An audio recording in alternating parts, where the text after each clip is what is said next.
ನಮಸ್ಕಾರ ಎಲ್ಲರಿಗೂ ತಮ್ಮೆಲ್ಲರಿಗೂ ಸ್ಪರ್ಧಾ ಕಲಾಗ್ನಿ ಯೂಟ್ಯೂಬ್ ಚಾನಲ್ಗೆ ಸ್ವಾಗತ. ಸ್ನೇಹಿತರೆ, ನಾನು ಮಹಾಂತೇಶ್ ಶೆಟ್ಟಿ. ಸ್ನೇಹಿತರೆ, ಈಗಾಗಲೇ ಕೆ ಇಂದ ಹಲವಾರು ನೇಮಕಾತಿಗಳಿವೆ. ಹಾಗೆ ಕೆ ಎ ಆಗಿರ್ಬೋದು ಮತ್ತು KPSC ಇವತ್ತಿದ್ರೆ ಮುಂಬರುವಂಥ ದಿನಗಳಲ್ಲಿ ಇನ್ನೂ ಹಲವಾರು ನೇಮಕಾತಿಗಳಾಗಲಿದೆ. ಸೊ ಹಾಗಾಗಿ ಈ ಒಂದು ಕೆ ಇ ಆಗಿರ್ಬೋದು ಮತ್ತು KPSCಯ ಒಂದು ಇತ್ತೀಚಿನ ಒಂದು ಹಿಂದಿನ ಹಳೆಯ ಪ್ರಶ್ನೆ ಪತ್ರಿಕೆಗಳನ್ನ ನಾವು ಗಮನಿಸಿದಾಗ ಈ ಒಂದು ಹಳೆಯ ಪ್ರಶ್ನೆ ಪತ್ರಿಕೆಯಲ್ಲಿ ಇತಿಹಾಸದ ಮೇಲೆ ಎಷ್ಟು ಪ್ರಶ್ನೆಗಳು ಬಂದಿದ್ದಾವೆ, ಹಾಗೆ ಯಾವ ಒಂದು ಟಾಪಿಕ್ ಮೇಲೆ ಹೆಚ್ಚು ಪ್ರಶ್ನೆಗಳು ಬಂದಿದ್ದಾವೆ, ನಾವು ಮುಂಬರುವಂಥ ಪರೀಕ್ಷಾ ದೃಷ್ಟಿಯಿಂದ ಯಾವ ಒಂದು ಟಾಪಿಕ್ ಮೇಲೆ ಹೆಚ್ಚು ಕಾನ್ಸಂಟ್ರೇಷನ್ ಮಾಡಬೇಕು ಎಂಬುದರ ಮೇಲೆ ಇವತ್ತಿನ ಈ ಒಂದು ವಿಡಿಯೋನ ಮಾಡ್ತಿದ್ದೀನಿ. ಸ್ನೇಹಿತರೆ, ತಮಗೆಲ್ಲರೂ ಗೊತ್ತಿರುವ ಹಾಗೆ ಇದು ಏನಪ್ಪ ಅಂದರೆ HYT ಅಂತ ಕರಿತೀವಿ ಸರ್. ನಮ್ಮ ಶಾಂತಪ್ಪ ಸರ್ ಅವರು ಏನು ಕ್ಲಾಸ್ಗಳು ಮಾಡ್ತಾರೆ, UPSC ಟಾಪರ್ ಆಗಿರ್ತಕ್ಕಂಥವ್ರು, ಅವರು HYT ಕ್ಲಾಸ್ಗಳನ್ನ ಬರ್ತಾರೆ. ಅದೇ ರೀತಿಯಾಗಿರ್ತಕ್ಕಂಥ HYTನ ಇದು ಕೂಡ.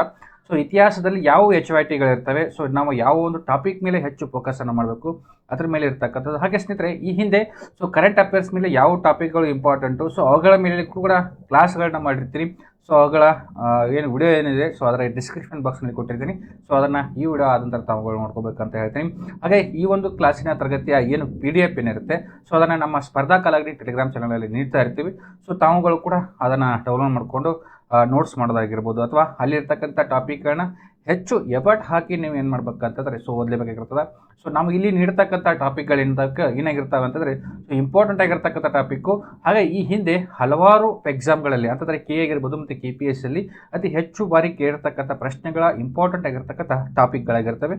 ಹಾಗಾದರೆ ಬನ್ನಿ ಇವತ್ತಿನ ಈ ಒಂದು ವಿಡಿಯೋನ ಪ್ರಾರಂಭ ಮಾಡೋಣ ಅಂತ ಹೇಳ್ತೀನಿ. ಹಾಗಾದ್ರೆ ಸ್ನೇಹಿತರೆ, ಮೊದಲಾಗಿ KA ಮತ್ತು KPSCಯ ಪ್ರಶ್ನೆ ಪತ್ರಿಕೆಗೆ ಗಮನಿಸಿದ ಇತಿಹಾಸದ ಮೇಲೆ ಅತಿ ಹೆಚ್ಚು ಪ್ರಶ್ನೆಗಳು ಬರ್ತಕ್ಕಂಥದ್ದು ಎಲ್ಲಿಪ್ಪ ಅಂದರೆ ಕರ್ನಾಟಕದ ಇತಿಹಾಸದ ಮೇಲೆ. ತಮಗೆಲ್ಲರೂ ಕೂಡ ಗೊತ್ತಿದೆ, ಇತಿಹಾಸದಲ್ಲಿ ಪ್ರಮುಖವಾಗಿ ನಾವು 3 ಭಾಗ ಅಂತ ಮಾಡ್ತೀವಿ. ಹಾಗೆ ನಮ್ಮ ಕರ್ನಾಟಕ ಇತಿಹಾಸಕ್ಕೆ ನಮ್ಮ ಕರ್ನಾಟಕದ ಅಭ್ಯರ್ಥಿಗಳು ಗೊತ್ತಿದ್ರೆ 4 ಭಾಗಗಳಂತ ಮಾಡ್ತೀವಿ. ಪ್ರಾಚೀನ ಭಾರತ ಇತಿಹಾಸ ಆಗಿರ್ಬೋದು, ಮಧ್ಯಕಾಲೀನ ಭಾರತ ಇತಿಹಾಸ ಆಗಿರ್ಬೋದು, ಹಾಗೆ ಆಧುನಿಕ ಕಾಲದ ಇತಿಹಾಸ ಆಗಿರ್ಬೋದು, ಹಾಗೆ ನಮ್ಮ ಕರ್ನಾಟಕದ ಇತಿಹಾಸ ಆಗಿರ್ಬೋದು. ಹಾಗೆ ನಾವು ಕರ್ನಾಟಕದ ಪರೀಕ್ಷೆಗೆ ಸಂಬಂಧಪಟ್ಟಂತೆ, ಸ್ಪರ್ಧಾತ್ಮಕ ಪರೀಕ್ಷೆಗೆ ಸಂಬಂಧಪಟ್ಟಂತೆ ತಯಾರಿ ನಡೆಸ್ತಾ ಇದ್ದೀವಿ ಅಂತಂದರೆ ಈ ಒಂದು KE ಆಗಿರ್ಬೋದು ಮತ್ತು KPSCಯಲ್ಲಿ ಅತಿ ಹೆಚ್ಚು ಪ್ರಶ್ನೆಗಳು ಬಂದಿರೋದು ಎಲ್ಲಿಂದ ಅಂತಂದರೆ ಕರ್ನಾಟಕದ ಇತಿಹಾಸದ ಮೇಲೆ. ಸ್ನೇಹಿತರೆ, ಕರ್ನಾಟಕದ ಇತಿಹಾಸ ಅಂತ ತೆಗೆದುಕೊಂಡಾಗ ಅತಿ ಹೆಚ್ಚು ಪ್ರಶ್ನೆಗಳು ಬಂದಿರತಕ್ಕಂಥದ್ದು. ಹಾಗಾದರೆ ಯಾವ ಒಂದು ಟಾಪಿಕ್ ಮೇಲೆ ಹೆಚ್ಚು ಪ್ರಶ್ನೆಗಳು ಬಂದಿದ್ದಾವಂತೆ ನೋಡ್ತಾ ಹೋದರೆ ಸ್ನೇಹಿತರೆ, ಮೊದಲಾಗಿ ಕರ್ನಾಟಕದ ಏಕೀಕರಣ ಚಳವಳಿ. ಈ ಒಂದು ಕರ್ನಾಟಕದ ಏಕೀಕರಣ ಚಳವಳಿ ಏನು ಕರ್ನಾಟಕದ ಇತಿಹಾಸಕ್ಕೆ ಸಂಬಂಧಪಟ್ಟಂತೆ ನೋಡಿದರೆ 1 ಅಥವಾ 2 ಮಾರ್ಕ್ಸ್ಗಳು ಪಕ್ಕಾ ಫಿಕ್ಸ್ ಆಗಿರ್ತಕ್ಕಂಥ ಕ್ವಶನ್ ಆಗಿದೆ.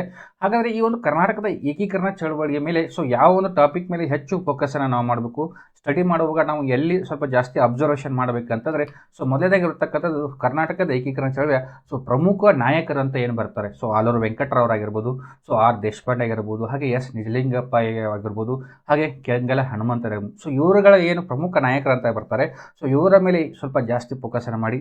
ಇವರ ಬೆಳವಣಿಗೆ ಯಾವ ರೀತಿಯಾಗಿತ್ತು, ಇವರ ಹೋರಾಟದ ಚಳುವಳಿಗಳು ಯಾವ ರೀತಿಯಾಗಿತ್ತು, ಇವರು ಬೆಳೆದು ಬಂದ ಹಾದಿ ಯಾವ ರೀತಿಯಾಗಿತ್ತು, ಇವುಗಳ ಮೇಲೆ ಸ್ವಲ್ಪ ಜಾಸ್ತಿ ಫೋಕಸನ್ನು ಮಾಡಿ ಅಂತ ಹೇಳ್ತೀನಿ.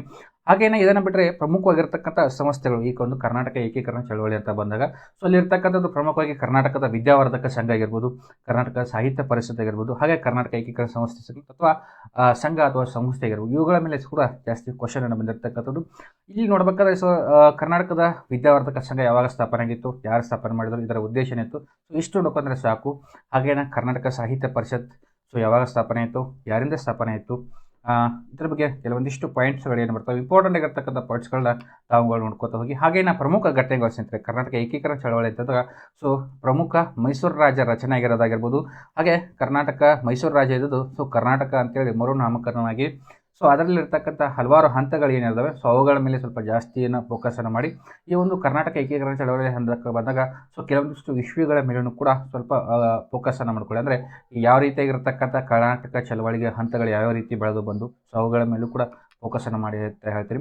ಹಾಗೇನ ಇದನ್ನು ಬಿಟ್ಟರೆ ಪ್ರಮುಖವಾಗಿರ್ತಕ್ಕಂಥದ್ದು ಹೈಯೆಸ್ಟ್ ಇಂಪಾರ್ಟೆಂಟ್ ಆಗಿರ್ತಕ್ಕಂಥ ವೆರಿ HYT ಅಂತ ನಾವು ಏನು ಕರಿತೀವಿ, ವೆರಿ ಇಂಪಾರ್ಟೆಂಟ್ ಆಗಿರ್ತಕ್ಕಂಥ ಯಾವುದಪ್ಪ ಅಂತಂದರೆ ಕರ್ನಾಟಕ ಏಕೀಕರಣ ಚಳವಳಿ ಬಂದಾಗ ಪ್ರಮುಖ ಸಮಿತಿಗಳು ಮತ್ತು ಆಯೋಗಗಳು ಅಂತ ಬರ್ತವೆ. ಇಲ್ಲಿ ಪಜಲಲ್ಲಿ ಆಗಿರ್ಬೋದು, ಹಾಗೆ JVP ಅವರ ಸಮಿತಿ ಆಗಿರ್ಬೋದು, ಹಾಗೆ SK ದಾರ್ ಸಮಿತಿ ಆಗಿರ್ಬೋದು. ಇವುಗಳ ಮೇಲೆ ಈ ಹಿಂದೆ ಏನು ಪ್ರಶ್ನೆಗಳಾಗಿವೆ, ಪ್ರಶ್ನೆ ಪತ್ರಿಕೆ ನೀವು ಬೇಕಾದ್ರೆ ತೆಗೆದು ನೋಡಿ, ಅಲ್ಲಿ ಪಕ್ಕಾ ಒಂದು ಕ್ವಶನ್ ಇದ್ದೇ ಇರ್ತದೆ. KEದವ್ರು ಏನು ಮಾಡಿದ್ದಾರೆ ಅಂತಂದರೆ ಈ ಒಂದು ಸಮಿತಿಯ ಮೇಲೆ ಪಕ್ಕಾ ಒಂದು ಕ್ವಶನ್ ಇಟ್ಟಿದ್ದಾರೆ. ಇವುಗಳ ಮೇಲೆ ಸ್ವಲ್ಪ ಜಾಸ್ತಿ ಡೀಪಾಗಿ ಓದ್ಕೊಂಡು ಹೋಗಿ. ಯಾಕಂದರೆ ಮೇಲ್ಮೇಲೆ ಪಾಯಿಂಟ್ಗಳನ್ನ ಓದ್ಕೊಟ್ಟು ಹೋಗಬೇಡಿ. ಯಾಕಂದರೆ ಮೇನ್ ಪಾಯಿಂಟ್ಗಳು ಮೇನ್ ಏನು ಒನ್ ಏನಿರ್ತವೆ ಅವುಗಳನ್ನ ದಯವಿಟ್ಟು ಓದಕ್ಕೆ ಹೋಗಬೇಡಿ. ಸ್ವಲ್ಪ ಡೀಪ್ ಆಗಿರ್ತಕ್ಕಂಥ ಈಗಾಗಲೇ ಒಂದು ಕ್ವಶನ್ ಬಂದಿದೆ ಅಂತಂದರೆ ಅದರಲ್ಲಿ ಮೇಲೆ ಸ್ವಲ್ಪ ಡೀಪ್ ಆಗಿರ್ತಕ್ಕಂಥ ಏನಪ್ಪ ಅಂದರೆ ಸ್ಟಡಿಯನ್ನು ಮಾಡ್ತಾ ಹೋಗಿ ಅಂತ ಹೇಳ್ತೀನಿ. ಹಾಗೆ ಇದನ್ನು ಬಿಟ್ಟರೆ ಪ್ರಮುಖವಾಗಿ ಪುಸ್ತಕಗಳು ಕರ್ನಾಟಕದ ಗತ ಎಕ್ಸಾಂಪಲ್ ಆಗಿ ಆಲೂರು ವೆಂಕಟರಾವ್ ಅವರು ಬರ್ತಕ್ಕಂಥ ಸೊ ಕರ್ನಾಟಕದ ಗತ ವೈಭವ ಏನಿದೆ ಸೊ ಅವುಗಳ ಮೇಲೆ ಅಂದರೆ ಪ್ರಮುಖ ಪುಸ್ತಕಗಳು ಕರ್ನಾಟಕ ಇತಿಹಾಸಕ್ಕೆ ಸಂಬಂಧಪಟ್ಟಂತೆ ಏನು ಏಕೀಕರಣ ಚಳವಳಿ ಆಗುತ್ತೆ ಆ ಒಂದು ಸಂದರ್ಭದಲ್ಲಿ ಬರೆದಿರ್ತಕ್ಕಂಥ ಪುಸ್ತಕಗಳ ಮೇಲೂ ಕೂಡ ತಮಗೆ ನೆನಪಿರಲಿ ಅಥವಾ ಅವುಗಳ ಮೇಲೆ ಸ್ವಲ್ಪ ಜಾಸ್ತಿ ಫೋಕಸನ್ನು ಮಾಡಿ ಸ್ಟಡಿ ಮಾಡಿ ಅಂತ ಹೇಳ್ತೀನಿ. ಹಾಗೆ ಇದನ್ನು ಬಿಟ್ಟರೆ ಕರ್ನಾಟಕದ ಏಕೀಕರಣ ಚಳವಳಿಯನ್ನು ಬಿಟ್ಟರೆ ಪ್ರಮುಖವಾಗಿ ಅತಿ ಹೆಚ್ಚು ಪ್ರಶ್ನೆಗಳಿರತಕ್ಕಂಥದ್ದು ಕರ್ನಾಟಕದ ಇತಿಹಾಸ ಅಂತ ತೆಗೆದುಕೊಂಡಾಗ ಅಲ್ಲಿ ಬರ್ತಕ್ಕಂಥದ್ದು ಯಾವುದಪ್ಪ ಅಂದರೆ ಸೊ ವಿಜಯನಗರ ಸಾಮ್ರಾಜ್ಯ, ಕರ್ನಾಟಕದ ಹೆಮ್ಮೆಯ ಸಾಮ್ರಾಜ್ಯ ಅಂತ ನಾವೇನು ಕರಿತೀವಿ ವಿಜಯನಗರ ಸಾಮ್ರಾಜ್ಯ, ಇದರ ಮೇಲೆ ಹೆಚ್ಚು ಪ್ರಶ್ನೆಗಳಿರತಕ್ಕಂಥದ್ದು. ಹಾಗಾದರೆ ನಾವು ಈ ಒಂದು ವಿಜಯನಗರ ಸಾಮ್ರಾಜ್ಯದಲ್ಲಿ ಸೊ ಯಾವ ಒಂದು ಪಾಯಿಂಟ್ ಮೇಲೆ ನಾವು ಜಾಸ್ತಿ ಗಮನ ಹರಿಸಬೇಕಂತಂದರೆ ಸೊ ಮೊದಲದಾಗಿ ಸಂಸ್ಥಾಪಕರು ಹಾಗೆ ರಾಜವಂಶಗಳು. ಸೊ ರಾಜವಂಶಗಳು ಅಂತ ಬಂದರೆ ಕಾಲಾನುಕ್ರಮದಲ್ಲಿ ಕೇಳ್ಬೋದು ಅಥವಾ ಹೊಂದಿಸಿ ಬರೀಲು ಕೇಳ್ಬೋದು. ಸೊ ಎಲ್ಲಾದರೂ ಒಂದು ಕಡೆ ಕೇಳ್ಬೋದು. ಅಂದರೆ ವಿಜಯನಗರ ಸಾಮ್ರಾಜ್ಯದಲ್ಲಿ ಬರ್ತಕ್ಕಂಥ ಸೊ ಸಂಗಮ, ಸಾಳವ, ತುಳು, ಆರಿಬಿಡು ಅಂತ 4 ಇವು ಬರ್ತಾವೆ, ರಾಜವಂಶಗಳು ಬರ್ತವೆ. ಸೊ ಅವುಗಳ ಮೇಲೂ ಕೂಡ ಪ್ರಶ್ನೆ ಆಗೋ ಸಾಧ್ಯತೆ ಇರ್ತದೆ. ಸೊ ಅವುಗಳನ್ನ ನೋಡ್ಕೊಳ್ಳಿ.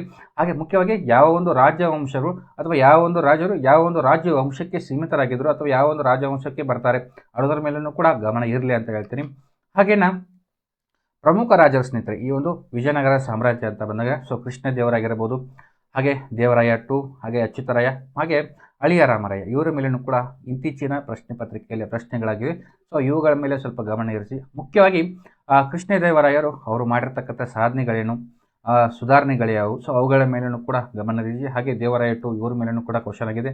ಅಚ್ಯುತರಾಯರು ಅವ್ರ ಮೇಲೂ ಕೂಡ ಪ್ರಶ್ನೆ ಆಗಿದೆ. ಸೊ ಅವ್ರ ಮೇಲೂ ಕೂಡ ಪ್ರಶ್ನೆ ಆಗಿರೋದ್ರಿಂದ ಸೊ ಅವ್ರ ಮೇಲೂ ಕೂಡ ಸ್ವಲ್ಪ ಜಾಸ್ತಿ ಫೋಕಸನ್ನು ಮಾಡಿಕೊಂಡು ಸ್ಟಡಿ ಮಾಡಿ ಅಂತ ಹೇಳ್ತೀನಿ.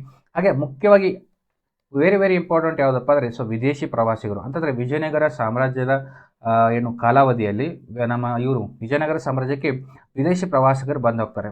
ಎಕ್ಸಾಂಪಲ್ ಆಗಿ ಸೊ ಡೊಮಿಂಗೋ ಪೇಸ್ ಆಗಿರ್ಬೋದು, ಅಬ್ದುಲ್ ರಜಾಕ್ ಆಗಿರ್ಬೋದು, ಹಾಗೂ ನಿಕೋಲೋ ಡಿ ಕೊಂಟಿ ಆಗಿರ್ಬೋದು ಅಥವಾ ಕಾಂಟಿ.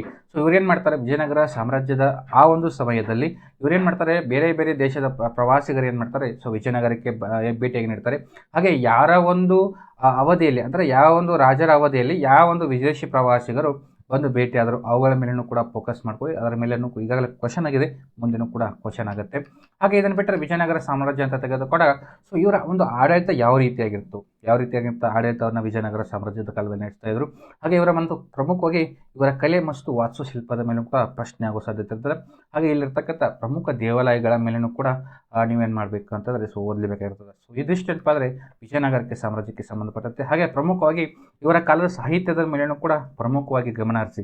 ಸೊ ಮುಕ್ತ ಮೌಲ್ಯ ಆಗಿರ್ಬೋದು, ಹಾಗೆ ಅಷ್ಟದಿಗ್ಗಜರು ಯಾರ ಒಂದು ಆಸ್ಥಾನದಲ್ಲಿದ್ದರು, ಹಾಗೆ ಯಾವ ಒಂದು ಸಮಯದಲ್ಲಿದ್ದರು, ಹಾಗೆ ಕನ್ನಡ ಮತ್ತು ತೆಲುಗು ಮತ್ತು ಸಂಸ್ಕೃತಿಗೆ ಸಾಹಿತ್ಯಕ್ಕೆ ವಿಜಯನಗರ ಸಾಮ್ರಾಜ್ಯದ ಕೊಡುಗೆಗಳೇನು ಅವುಗಳ ಮೇಲೂ ಕೂಡ ಸ್ವಲ್ಪ ಗಮನ ಹರಿಸಿ ಅಂತ ಹೇಳ್ತೀವಿ.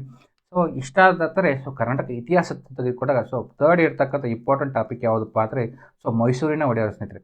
ಸೊ ಮೈಸೂರಿನ ಒಡೆಯರು ವೆರಿ ಇಂಪಾರ್ಟೆಂಟ್ ಆಗಿರ್ತಕ್ಕಂಥ ಒಂದು ಟಾಪಿಕ್ಕು ಕರ್ನಾಟಕ ಇತಿಹಾಸ ಅಂತ ಬಂದಾಗ ಇಲ್ಲಿರ್ತಕ್ಕಂಥದ್ದು ಯಾವುದಪ್ಪ ಅಂದರೆ ಸೊ ಆಗಲೇ ಹೇಳಿದಾಗ ಇದು ಕೂಡ ಸೊ ಇಲ್ಲಿರ್ತಕ್ಕಂಥ ಪ್ರಮುಖ ಅರಸರುಗಳ ಮೇಲೆ ಸ್ವಲ್ಪ ಜಾಸ್ತಿ ಫೋಕಸನ್ನು ಮಾಡಿ. ಎಕ್ಸಾಂಪಲ್ ರಾಜ ಒಡೆಯರ್ ಆಗಿರ್ಬೋದು, ಚಿಕ್ಕರಾಜರಾಜ ಒಡೆಯರ್ ಆಗಿರ್ಬೋದು, ಹಾಗೆ ಕೃಷ್ಣರಾಜ ಒಡೆಯರ್ ಆಗಿರ್ಬೋದು. ಸೊ ಇವರುಗಳ ಮೇಲೆ ಫೋಕಸನ್ನು ಮಾಡಿ ಇವರು ಮಾಡಿರ್ತಕ್ಕಂಥ ಸಾಧನೆಗಳೇನು, ಹಾಗೆ ಮಾಡಿರ್ತಕ್ಕಂಥ ಸುಧಾರಣೆಗಳು ಯಾವ ಒಂದು ಯುದ್ಧಗಳನ್ನು ಮಾಡಿದರು ಅಥವಾ ಯಾವ್ಯಾವ ಕೆಲಸಗಳನ್ನ ಮಾಡಿದರು, ಅಭಿವೃದ್ಧಿ ಕೆಲಸಗಳನ್ನ ಮಾಡಿದರು ಮೈಸೂರಿಗೆ ಸಂಬಂಧಪಟ್ಟ ಅವುಗಳ ಮೇಲೆ ಸ್ವಲ್ಪ ಜಾಸ್ತಿ ಫೋಕಸನ್ನು ಮಾಡಿ. ಪ್ರಮುಖವಾಗಿ ಇಲ್ಲಿ ಬರ್ತಕ್ಕಂಥ ಪ್ರಮುಖ ದಿವಾನರುಗಳ ಮೇಲೆ ಹೆಚ್ಚು ಕ್ವಶನ್ಗಳಾಗಿದೆ. ಎಕ್ಸಾಂಪಲ್ ಸರ್ ವಿಶ್ವೇಶ್ವರ ಆಗಿರ್ಬೋದು, ಸರ್ ಮಿರ್ಜಾ ಇಸ್ಮಾಲ್ ಆಗಿರ್ಬೋದು. ಸೊ ಇವ್ರ ಮೇಲೇನೂ ಕೂಡ ಕ್ವಶನ್ ಆಗಿದೆ. ಸರ್ ಇವರಷ್ಟೇ ಅಲ್ಲ, ಸೊ ಇನ್ನೂ ಹಲವಾರು ದಿವಾನರು ಬರ್ತವೆ, ಅವ್ರ ಮೇಲೇನೂ ಕೂಡ ಸ್ವಲ್ಪ ಜಾಸ್ತಿ ಫೋಕಸನ್ನು ಮಾಡಿ. ಅವರುಗಳನ್ನು ಕೂಡ ಇಂಪಾರ್ಟೆಂಟ್ ಆಗಿರ್ತಕ್ಕಂಥ ದಿವಾನರು ಯಾರು, ಸೊ ಯಾರು ಹೆಚ್ಚಿಗೆ ಸಾಧನೆಯನ್ನು ಮಾಡಿರ್ತಕ್ಕಂಥದ್ದು, ಹಾಗೆ ಏನೇನು ಸುಧಾರಣೆಗಳನ್ನ ಮಾಡಿದ್ದಾರೆ ಸೊ ಅವರ ಮೇಲೂ ಕೂಡ ಸ್ವಲ್ಪ ಫೋಕಸನ್ನು ಮಾಡಿಕೊಂಡು ಓದ್ಕೊಂಡು ಹೋಗಿ ಅಂತ ಹೇಳ್ತೀನಿ. ಹಾಗೆನ ಪ್ರಮುಖ ಅಭಿವೃದ್ಧಿ ಕಾರ್ಯಗಳು ಈಗಾಗಲೇ ಹೇಳಿದಾಗೆ ಸೊ ಯಾರ ಒಂದು ದಿವಾನರಾಗಿರುವ ಅಥವಾ ಯಾರ ಒಂದು ರಾಜರ ಕಾಲದಲ್ಲಿ ಯಾರ ಒಂದು ದಿವಾನರು ಅಥವಾ ಇವರು ಏನು ಮಾಡಿರ್ತಕ್ಕಂಥ ಸಾಧನೆಗಳು. ಎಕ್ಸಾಂಪಲ್ KRS ಅಣೆಕಟ್ಟಾಗಿ ನಿರ್ಮಾಣ ಆಗಿರ್ಬೋದು, ಮೈಸೂರು ಬ್ಯಾಂಕ್ ಆಗಿರ್ಬೋದು, ಹಾಗೆ ಶಿವನ ಸಮುದ್ರದಲ್ಲಿ ಜಲವಿದ್ಯುತ್ ಯೋಜನೆಗಳಾಗಿರ್ಬೋದು, ಹಾಗೆ ಭದ್ರಾವತಿಯಲ್ಲಿ ಕಬ್ಬಿನ ಮತ್ತು ಉಕ್ಕಿನ ಕಾರ್ಖಾನೆ ನಿರ್ಮಾಣ ಆಗಿರ್ಬೋದು. ಸೊ ಇವುಗಳ ಏನು ಇಂಪಾರ್ಟೆಂಟ್ ಆಗಿರ್ತಕ್ಕಂಥದ್ದು ಏನಿದೆ ಇವುಗಳ ಮೇಲೆ ಏನು ಮಾಡಿ ಅಂತಂದರೆ ಸ್ವಲ್ಪ ಜಾಸ್ತಿ ಫೋಕಸನ್ನು ಮಾಡಿ ಏನು ಮಾಡಿ ಅಂತಂದರೆ ಸ್ಟಡಿಯನ್ನು ಮಾಡಿ ಅಂತ ಹೇಳ್ತೀನಿ. ಹಾಗೆ ಇದನ್ನು ಬಿಟ್ಟರೆ ಮೈಸೂರಿನ ಒಡೆಯರಲ್ಲಿ ಸೊ ಬ್ರಿಟಿಷರೊಂದಿಗೆ ಈ ಒಂದು ಮೈಸೂರಿನ ಒಡೆಯರವರ ಸಂಬಂಧ ಏನಿತ್ತು. ಎಕ್ಸಾಂಪಲ್ 1799 ಸೊ ಶ್ರೀರಂಗಪಟ್ಟಣ ಒಪ್ಪಂದ ಶ್ರೀರಂಗಪಟ್ಟಣ ಏನಾಗುತ್ತೆ ಪ್ಲಾನ್ ಆಗುತ್ತೆ. ಹಾಗೆ ಬ್ರಿಟಿಷರ ನೇರ ಆಳ್ವಿಕೆ ಆರಂಭ ಆಗುತ್ತೆ. ಸೊ ಯಾವಾಗ ನೇರ ಆಳ್ವಿಕೆ ಆರಂಭ ಆಯಿತು, ಹಾಗೆ ಯಾವಾಗ ಮುಕ್ತಾಯವಾಯಿತು ಅದನ್ನು ಕೂಡ ಸ್ವಲ್ಪ ನೋಡ್ಕೊಳ್ಳಿ. ಯಾಕೆನಾ ಇವ್ರನ್ನ ಬಿಟ್ಟರೆ ಸೊ ಬಾದಾಮಿ ಚಾಲುಕ್ಯರ ಸ್ನೇಹಿತರೆ. ಸೊ ಬಾದಾಮಿ ಚಾಲುಕ್ಯರು ಕೂಡ ಕರ್ನಾಟಕ ಇತಿಹಾಸ ಅಂತ ಬಂದಾಗ ತುಂಬ ಇಂಪಾರ್ಟೆಂಟ್ ಆಗಿರ್ತಕ್ಕಂಥದ್ದು. ಇವರಲ್ಲಿ ಕೂಡ ಪ್ರಮುಖ ಅರಸರು ಅಂತ ಬರ್ತಾರೆ. ಸೊ ಕೀರ್ತಿವರ್ಮ ಆಗಿರ್ಬೋದು, ಮಂಗಳೇಶ್ ಆಗಿರ್ಬೋದು, ಇಮ್ಮಡಿ ಪುಲಕೇಶಿ ಆಗಿರ್ಬೋದು, ವಿಕ್ರಮಾದಿತ್ಯ 1 ಮತ್ತು 2 ಇವರು ಕೂಡ ಆಗಿರ್ಬೋದು. ಇವರು ಪ್ರಮುಖ ಆಗಿರ್ತಕ್ಕಂಥ ಬಾದಾಮಿ ಚಾಲುಕ್ಯರಲ್ಲಿ. ಸೊ ಅತಿ ಹೆಚ್ಚು ಇಂಪಾರ್ಟೆಂಟ್ ಅಂದರೆ ಸೊ ಇಮ್ಮಡಿ ಪುಲಕೇಶಿ ಮೇಲೆ ಹಲವಾರು ಬಾರಿ ಪ್ರಶ್ನೆ ಆಗಿದೆ, ಅದರ ಮೇಲೆ ನೋಡ್ಕೊಳ್ಳಿ.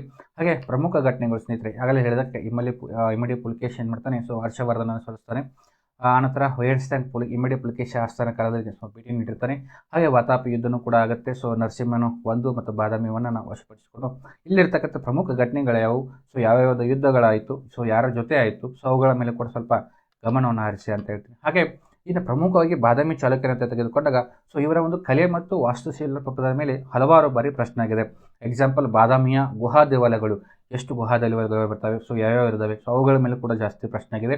ಹಾಗೆಯೇ ಐಹೊಳ ಆಗಿರ್ಬೋದು, ಹಾಗೆ ಪಟ್ಟದಕಲ್ಲು ಇಂಪಾರ್ಟೆಂಟ್ ಆಗಿ ಯುನೆಸ್ಕೋ ಪಾರಂಪರಿಕ ಪಟ್ಟಿಗೆ ಸೇರ್ಪಡೆಯಾಗಿರ್ತಕ್ಕಂಥ ಪಟ್ಟದಕಲ್ಲು ಮೇಲೆ ಹಲವಾರು ಬಾರಿ ಪ್ರಶ್ನೆ ಆಗಿದೆ. ಸೊ ಅವುಗಳ ಮೇಲೆ ನೀವು ನೋಡ್ಕೊಳ್ಳಿ ಅಂತ ಹೇಳ್ತೀನಿ.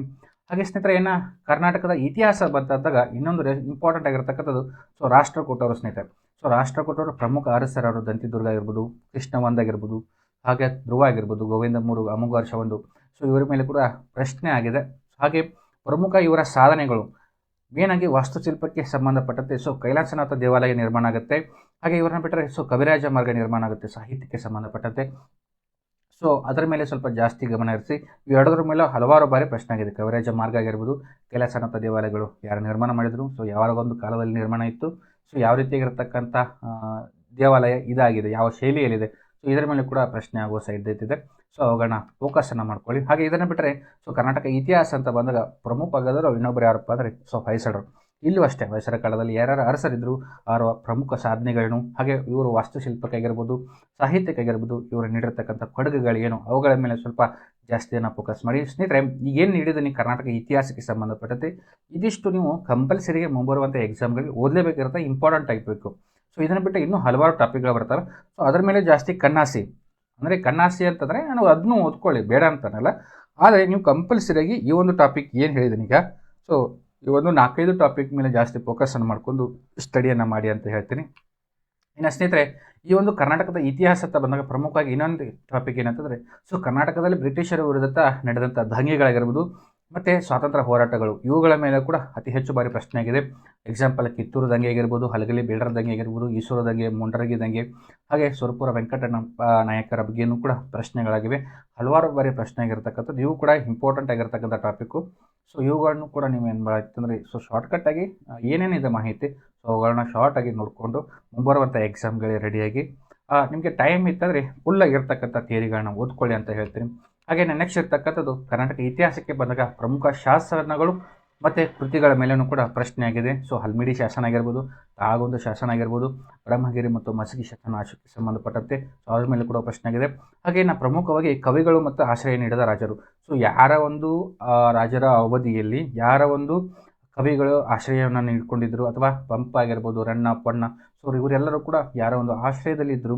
ಹಾಗೆ ಇವರು ಪ್ರಮುಖವಾಗಿರ್ತಕ್ಕಂಥ ಇವರ ಸಾಹಿತ್ಯಕ್ಕೆ ನೀಡಿರ್ತಕ್ಕಂಥ ಕೊಡುಗೆಗಳು ಯಾವುವು, ಇವರ ಕೃತಿಗಳು ಯಾವುವು, ಇವುಗಳ ಮೇಲೆ ಕೂಡ ಪ್ರಶ್ನೆ ಆಗಿದೆ.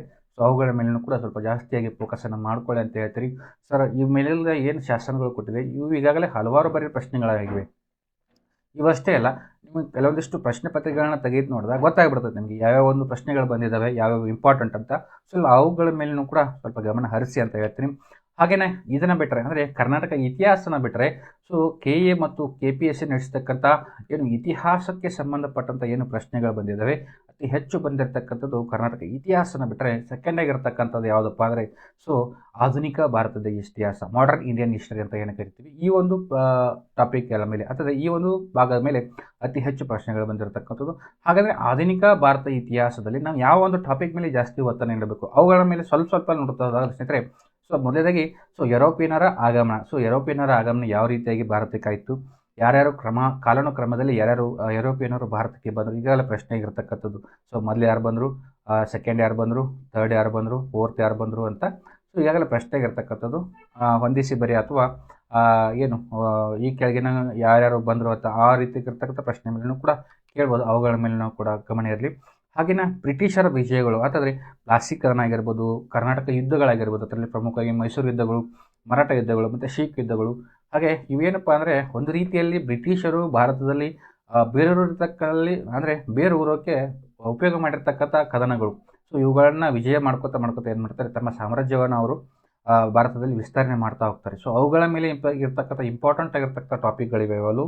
ಸೊ ಇವುಗಳ ಮೇಲೆ ಸ್ವಲ್ಪ ಗಮನ ಹರಿಸಲಿ. ಹಾಗೇನೆ ಬ್ರಿಟಿಷರ ಆಡಳಿತ ನೀತಿಗಳು ಪ್ರಮುಖವಾಗಿ ಸಹಾಯಕ ಸೈನ್ಯ ಪದ್ಧತಿ ಆಗಿರ್ಬೋದು, ಭೂ ಕಂದಾಯ ವ್ಯವಸ್ಥೆ ಆಗಿರ್ಬೋದು, ರೈತವಾರಿ ಪದ್ಧತಿ, ಹಾಗೆ ಮಹಲ್ವಾರಿ ಪದ್ಧತಿಗಳು. ಸೊ ಇವುಗಳನ್ನ ಯಾರು ಜಾರಿಗೆ ತಂದರು, ಸೊ ಯಾವಾಗ ಜಾರಿಗೆ ತಂದರು, ಈ ಥರ ಅನುಕೂಲತೆಗಳೇನಿದು ಅಥವಾ ಅನಾನುಕೂಲಗಳೇನಿದು, ಸೊ ಅವುಗಳ ಮೇಲೆ ಕೂಡ ಸೊ ಜಾಸ್ತಿ ಫೋಕಸನ್ನು ಮಾಡಿ. ಹಾಗೆ ಇಂಪಾರ್ಟೆಂಟ್ ಆಗಿರ್ತಕ್ಕಂಥದ್ದು ವೆರಿ ಇಂಪಾರ್ಟೆಂಟ್ ಟಾಪಿಕ್ ಯಾವುದಪ್ಪ ಅಂದರೆ ಸೊ ಬ್ರಿಟಿಷ್ ಗವರ್ನರ್ ಮತ್ತು ವೈಸರಾಯ್ಗಳು, ಇವರ ಮೇಲೆ ಪಕ್ಕ ಒಂದು ಕ್ವಶನ್ ಇದ್ದೇ ಇರ್ತದೆ. ಅದರಲ್ಲಿ ಮುಖ್ಯವಾಗಿ ವಾರನ್ ಹೆಸ್ಟಿಂಗ್ ಆಗಿರ್ಬೋದು, ಲಾರ್ಡ್ ಕಾರ್ನ್ವಾಲಿಸ್ ಆಗಿರ್ಬೋದು, ಹಾಗೆ ವೆಲೆಸ್ಲಿ ಆಗಿರ್ಬೋದು, ಡಾಲ್ ಹೌಸಿ ಆಗಿರ್ಬೋದು, ಲಾರ್ಡ್ ಕ್ಯಾನಿಂಗ್ ಆಗಿರ್ಬೋದು, ಹಾಗೆ ಲಾರ್ಡ್ ಕರ್ಜನ್, ಹಾಗೆ ಲಾರ್ಡ್ ಮೌಂಟ್ ಬ್ಯಾಟನ್. ಸೊ ಇವರ ಮೇಲೇನು ಕೂಡ ಇಂಪಾರ್ಟೆಂಟಾಗಿ ಅತಿ ಹೆಚ್ಚು ಬಾಯಿರಾಗಿರ್ತಕ್ಕಂಥ ಪ್ರಶ್ನೆಗಳು, ಅಂದರೆ ಅತಿ ಹೆಚ್ಚು ಪ್ರಶ್ನೆಗಳು ಈ ಒಂದು ಏನಪ್ಪ ಅಂದರೆ ವೈಸರಾಗಿರ್ಬೋದು ಅಥವಾ ಜನರಲ್ಗಳ ಮೇಲೆ ಬಂದಿರತಕ್ಕಂಥ ಪ್ರಶ್ನೆಗಳು. ಈ ಒಂದು ಸಮಯದಲ್ಲಿ ಇವರು ಯಾರ ಒಂದು ಅವಧಿಯಲ್ಲಿ ಅಂದರೆ ಕೆಲವೊಂದು ಸಮಯ ಟೈಮಲ್ಲಿ ಏನು ಮಾಡ್ತಾರೆ ಅಂತಂದರೆ ಈ ಕೆಳಗಿನ ಜನರಲ್ಗಳು ಅಥವಾ ವೈಸರಾಯ್ಗಳು ಇವರ ಕಾಲಾನುಕ್ರಮ ಅಂದರೆ ಫಸ್ಟ್ ಯಾರು ಬಂದರು, ಸೆಕೆಂಡ್ ಯಾರು ಬಂದರು, ಥರ್ಡ್ ಯಾರು ಬಂದರು, ಫೋರ್ತ್ ಯಾರು ಬಂದರು. ಸೊ ಈ ರೀತಿಯನ್ನು ಕೂಡ ಪ್ರಶ್ನೆಯನ್ನು ಕೇಳಿದರೆ. ಹಾಗೆ ಇದನ್ನು ಬಿಟ್ಟರೆ ಸೊ ಈ ಒಂದು ವಾರನ್ ಹೆಸ್ಟಿಂಗ್ ಯಾರು, ಸೊ ಇವರ ಆಳ್ವಿಕೆಯಲ್ಲಿ ಅಥವಾ ಇವರ ಒಂದು ಅವಧಿಯಲ್ಲಿ ಇವರು ಮಾಡಿರ್ತಕ್ಕಂಥ ಸುಧಾರಣೆಗಳೇನು, ಯಾವ್ಯಾವ ಕಾಯ್ದೆಗಳನ್ನ ಇವರು ಜಾರಿಗೆ ತಂದರು, ಸೊ ಅವ್ರ ಮೇಲೂ ಕೂಡ ಪ್ರಶ್ನೆ ಇದೆ. ಸೊ ಅವುಗಳನ್ನ ನೋಡ್ಕೊಳ್ಳಿ ಅಂತ ಹೇಳ್ತೀನಿ. ಹಾಗೆ ಇದನ್ನು ಬಿಟ್ಟರೆ ಪ್ರಮುಖವಾಗಿ 1857ರ ದಂಗೆ ಸ್ನೇಹಿತರೆ. ಸೊ ಭಾರತದಲ್ಲಿ ಪ್ರಥಮ ಸ್ವಾತಂತ್ರ್ಯ ಸಂಗ್ರಾಮ ಅಂತ ಏನು ಕರಿತೀವಿ 1857ರಂಗೆ, ಇಲ್ಲಿರ್ತಕ್ಕಂಥ ಮೇಲೆ ಅತಿ ಹೆಚ್ಚು ಪ್ರಶ್ನೆಗಳಿಗೆ ಈ ಒಂದು 1857ರಂಗೆ ಸೊ ಪ್ರಮುಖ ನಾಯಕರು ಯಾರು, ಹಾಗೆ ಪ್ರಮುಖ ಯಾವ ಒಂದು ಕೇಂದ್ರಗಳಲ್ಲಿ ಈ ಒಂದು ಹೋರಾಟ ನಡೀತು, ಹಾಗೆ ಇದರ ಫಲಿತಾಂಶ ಏನಾಯಿತು, ಸೊ ಇದರ ಮೇಲೂ ಕೂಡ ಸ್ವಲ್ಪ ಜಾಸ್ತಿ ಗಮನ ಹರಿಸಿ. ಹಾಗೇನ ಸಾಮಾಜಿಕ ಮತ್ತು ಧಾರ್ಮಿಕ ಸುಧಾರಣಾ ಚಳವಳಿಗಳು ಇಂಪಾರ್ಟೆಂಟ್ ಆಗಿರ್ತಕ್ಕಂಥ ಟಾಪಿಕ್ಕು. ಎಕ್ಸಾಂಪಲ್ ರಾಜಾರಾಮ್ ಮೋಹನ್ ರಾಯ್ ಆಗಿರ್ಬೋದು, ಈಶ್ವರಚಂದ್ರ ವಿದ್ಯಾಸಾಗರ್ ಆಗಿರ್ಬೋದು, ಸ್ವಾಮಿ ದಯಾನಂದ ಸರಸ್ವತಿ ಆಗಿರ್ಬೋದು, ಸ್ವಾಮಿ ವಿವೇಕಾನಂದ ಆಗಿರ್ಬೋದು, ಹಾಗೆ ಜ್ಯೋತಿಬಾ ಫುಲೆ ಆಗಿರ್ಬೋದು. ಸೊ ಇವರು ಮಾಡಿರ್ತಕ್ಕಂಥ ಏನು ಸಾಧನೆಗಳಾಗಿರ್ಬೋದು, ಇವ್ರ ಮೇಲೆ ಪ್ರಶ್ನೆಗಳಾಗೋ ಸಾಧ್ಯತೆ ಇರ್ತದೆ. ಸೊ ಈಗಾಗಲೇ ಆಗಿದ್ದಾವೆ, ಸ್ವಲ್ಪ ಅವುಗಳ ಮೇಲೆ ಕೂಡ ಗಮನ ಹರಿಸಿ. ಹಾಗೆಯೇ ಇಂಪಾರ್ಟೆಂಟ್ ಆಗಿರ್ತಕ್ಕಂಥ ಟಾಪಿಕ್ ಯಾವುದಪ್ಪ ಅಂದರೆ ಸೊ ಭಾರತೀಯ ರಾಷ್ಟ್ರೀಯ ಕಾಂಗ್ರೆಸ್, ಸೊ INC ಅಂತ ಏನು ಕರಿತೀವಿ, ಇದರ ಮೇಲೂ ಕೂಡ ಪ್ರಶ್ನೆ ಆಗಿದೆ. ಇದರ ಸ್ಥಾಪನೆ ಆಗಿರ್ಬೋದು, ಇದರ ಅಧ್ಯಕ್ಷರಾಗಿರ್ಬೋದು, ಇದರ ನಡೆತಕ್ಕಂಥ ಪ್ರಮುಖ ಅಧಿವೇಶನಗಳು ಯಾವುವು, ಆ ಒಂದು ಅಧಿವೇಶನದಲ್ಲಿ ಯಾರು ಅಧ್ಯಕ್ಷ ಸ್ಥಾನವನ್ನು ಗಳಿಸಿದ್ರು, ಪ್ರಮುಖವಾಗಿ ಗಾಂಧೀಜಿ ಆಗಿರ್ಬೋದು, ಸುಭಾಷ್ ಚಂದ್ರ ಬೋಸ್ ಆಗಿರ್ಬೋದು, ಇವರು ಯಾವ ಒಂದು ಅಧ್ಯಕ್ಷ ಸ್ಥಾನವನ್ನು ವಹಿಸಿದ್ರು, ಯಾವ ಒಂದು ಅಧಿವೇಶನದಲ್ಲಿ ಭಾಗವಹಿಸಿದ್ರು. ಸೊ ಅವುಗಳ ಮೇಲೂ ಕೂಡ ಪ್ರಮುಖವಾಗಿರತಕ್ಕಂಥದ್ದು. ಹಾಗೆಯೇ ಮಂದಗಾಮಿಗಳು ಮತ್ತು ತೀವ್ರಗಾಮಿಗಳು, ಇವುಗಳ ಮೇಲೂ ಕೂಡ ಅತಿ ಹೆಚ್ಚು ಪ್ರಶ್ನೆಗಳಾಗಿರತಕ್ಕಂಥದ್ದು. ಹಾಗೆ ಷರತ್ತು ವಿಭಜನೆ, ಇವುಗಳ ಮೇಲೂ ಕೂಡ ಪ್ರಶ್ನೆ ಆಗುತ್ತೆ. ಸೊ ಇವುಗಳನ್ನು ಕೂಡ ಸ್ವಲ್ಪ ಓದ್ಕೊಳ್ಳಿ ಅಂತ ಹೇಳ್ತೀವಿ. ಹಾಗೇನಾ ಪ್ರಮುಖವಾಗಿ ನೋಡೋದಾದ್ರೆ ಸ್ನೇಹಿತರೆ, ಸೊ 1905ರ ಸೊ ಬಂಗಾಳ ವಿಭಜನೆ ಯಾವ ಒಂದು ಟೈಮ್ದಲ್ಲಾಯಿತು, ಯಾರಿದ್ರು, ಯಾವ ಒಂದು ವೈಸರಾಯ ಕಾಲದಲ್ಲಾಯಿತು, ಸೊ ಅವುಗಳ ಮೇಲೆ ಕೂಡ ಜಾಸ್ತಿಯನ್ನು ಫೋಕಸ್ ಮಾಡಿ. ಇಂಪಾರ್ಟೆಂಟ್ ಆಗಿರ್ತಕ್ಕಂಥದ್ದು ಸ್ನೇಹಿತರೆ, ಸೊ ಗಾಂಧಿಯುಗ, ಈ ಒಂದು ಗಾಂಧಿಯುಗಕ್ಕೆ ಸಂಬಂಧಪಟ್ಟಂತೆ ಹಲವಾರು ಹೋರಾಟಗಳನ್ನು ಮಾಡ್ತಾರೆ ಗಾಂಧೀಜಿಯವರು. ಆ ಒಂದು ಸಮಯದಲ್ಲಿ ಮಾಡಿರ್ತಕ್ಕಂಥ ಹೋರಾಟಗಳು ಯಾವ್ಯಾವು, ಹಾಗೆ ಅವರು ಮಾಡಿರ್ತಕ್ಕಂಥ ಪ್ರಮುಖ ಚಂಪಾರಣ್ಯ ಚಂಪಾರಣ್ಯ ಸತ್ಯಾಗ್ರಹ ಆಗಿರ್ಬೋದು, ಕೆಡ ಸತ್ಯಾಗ್ರಹ, ಅಹಮದಾಬಾದ್ ಸತ್ಯಾಗ್ರಹ, ಮತ್ತು ಅಸಹಕಾರ ಚಳವಳಿ, ಹಾಗೆ ಇದನ್ನು ಬಿಟ್ಟರೆ ಉಪ್ಪಿನ ಸತ್ಯಾಗ್ರಹ, ಹಾಗೆ ಭಾರತ ಬಿಟ್ಟು ತೊಲಗಿ, ಇವುಗಳು ಪ್ರಮುಖವಾಗಿರ್ತಕ್ಕಂಥ ಚಳವಳಿ ಗಾಂಧೀಜಿಯವರು ಮಾಡಿರ್ತಕ್ಕಂಥದ್ದು. ಸೊ ಇವುಗಳು ಯಾವ ಒಂದು ಕಾಲದಲ್ಲಿ ಇದು ಕಾಲಾನುಕ್ರಮದಲ್ಲಿ ಕೊಡ್ತಾರೆ. ಸೊ ಗಾಂಧೀಜಿಯವರು ಮಾಡಿರ್ತಕ್ಕಂಥ ಹೋರಾಟಗಳು ಅಥವಾ ಸತ್ಯಾಗ್ರಹಗಳು ಕಾಲಾನುಕ್ರಮದಲ್ಲಿ ಹೊಂದಿಸಿ ಅವುಗಳನ್ನ ಯಾವ್ಯಾವ ಇದ್ದಾವೆ ಅವುಗಳನ್ನ ಕೊಟ್ಟು ಕಾಲಾನುಕ್ರಮದಲ್ಲಿ ಜೋಡಿಸಿ ಅಂತ ಕೊಡ್ತಾರೆ.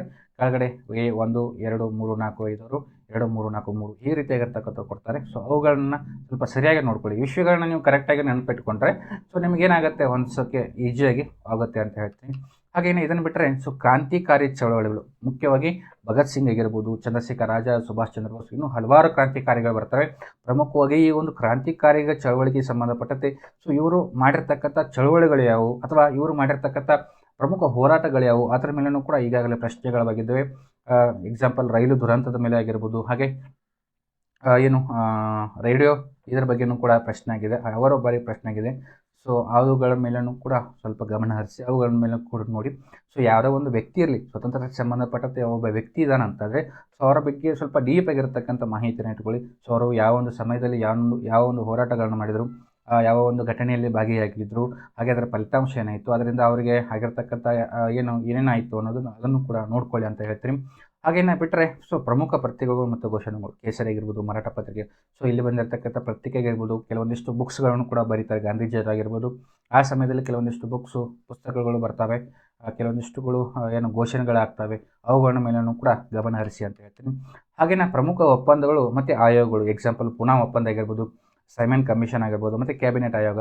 ಸೊ ಇವುಗಳ ಮೇಲೂ ಕೂಡ ಪ್ರಶ್ನೆಗಳಾಗುತ್ತೆ, ಇವುಗಳ ಬಗ್ಗೆ ನೋಡ್ಕೊಳ್ಳಿ ಅಂತ ಹೇಳ್ತೀವಿ. ಹಾಗೆಯೇ ಪ್ರಮುಖ ಕಾಯ್ದೆಗಳು ಸ್ನೇಹಿತರೆ ಇದು ಕೂಡ very important high yielding topic ಅಂತ ಹೇಳ್ತೀವಿ. ಎಕ್ಸಾಂಪಲ್ ರೆಗ್ಯುಲೇಟಿಂಗ್ ಆ್ಯಕ್ಟ್ ಆಗಿರ್ಬೋದು, ಪೀಟ್ಸ್ ಇಂಡಿಯಾ ಆ್ಯಕ್ಟ್ ಆಗಿರ್ಬೋದು, ಹಾಗೆ ಚಾರ್ಟರ್ ಆ್ಯಕ್ಟ್ ಆಗಿರ್ಬೋದು, ಮಿಂಟೋ ಮಾರ್ಲೆ ಸುಧಾರಣೆ, ಇವುಗಳ ಮೇಲೂ ಕೂಡ ಪ್ರಶ್ನೆ ಆಗಿದೆ. ಹಾಗೆ ಇಂಡಿಯಾ ಇಂಡಿಪೆಂಡೆನ್ಸ್ ಆ್ಯಕ್ಟ್ 1947. ಸೊ ಇದರ ಮೇಲೂ ಕೂಡ ಪ್ರಶ್ನೆ ಆಗಿದೆ. ಸೊ ಇವುಗಳು ನಮ್ಮ ಬಗ್ಗೆ ನೋಡ್ಕೊಳ್ಳಿ, ಇಂಪಾರ್ಟೆಂಟ್ ಆಗಿರ್ತಕ್ಕಂಥ ಕಾಯ್ದೆಗಳು. ಸೊ ಯಾವಾಗ ಕಾಯ್ದೆಗಳು ಜಾರಿಗೆ ಬಂತು, ಸೊ ಆ ಟೈಮಲ್ಲಿ ಇರತಕ್ಕಂಥ ವೈಸರಾಯ್ಗಳು ಯಾರು, ಸೊ ಅದರ ಇದರ್ಥ ಮಾಹಿತಿ ಏನು, ಅದರಲ್ಲಿ ಯಾವ್ಯಾವ ಪಾಯಿಂಟ್ಸ್ಗಳಿದ್ದು, ಸೊ ಸುಧಾರಣೆಗೆ ಏನೇನಾಯಿತು, ಸೊ ಸಕ್ಸಸ್ ಆಯಿತಾ ಫೇಲ್ಯೂರ್ ಆಯಿತು, ಸೊ ಇಷ್ಟನ್ನು ನೋಡಿಕೊಂಡ್ರೆ ಸಾಕಂತ ಹೇಳ್ತೀವಿ.